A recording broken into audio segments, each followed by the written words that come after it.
especially, he could be asked a series of questions about what kind of direct involvement the United States could provide to Israel in this conflict against Iran. And one of those questions could be about the repositioning and the posture of American forces in the region right now. We know that the United States is taking on a bit more of a defensive posture in the Middle East. And one of the questions that I think Hegseth will be asked today on the Hill is about some of the air superiority that the United States have that the U.S. could lend to Israel. One of those things being a stealth bomber plane, those B-2 planes that are one of the only planes, the only plane that can deliver these bunker-busting bombs. And this is something that Israel lacks, and it would help destroy some of the nuclear program in Iran. In particular, there's one site called Fordow that the Israelis would likely need American help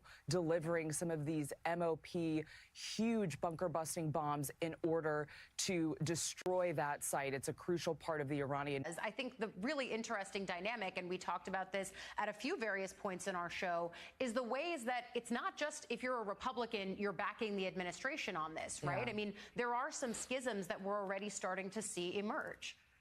Yeah, and I think that that is something that will likely play out in this hearing today, too. Maybe more traditional Republicans in the party versus the MAGA Republicans, some of the newer members. There are newer members on this committee, too, like Senator Jim Banks from Indiana and Senator Tim Sheehy from Montana.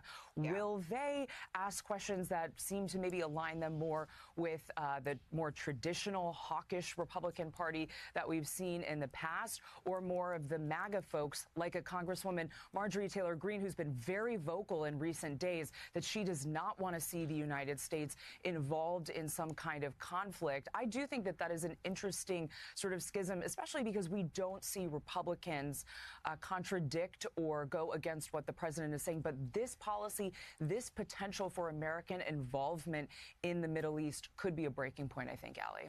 Yeah, I think it's a really interesting space for us to continue watching, because lawmakers are now trying to put their own mark on what it means to be so-called America first, which, of course, the president would say he is the one that defines that ultimately, and he may be right. But look, aside from this conflict between Israel and Iran, which I think you're right to say will dominate the Hegseth hearing, are there other topics that you expect senators to seize on here? Are they done, for example, with questions around the signal chat, which was such huge news and also a major departure from the way that people in the national security space are supposed to actually deal with classified and sensitive information? I was surprised last week that Hegseth actually did not get as many questions about the use of signal and frankly, protecting classified or very sensitive information. When he was on a House hearing last week, he did not get asked as many questions about that.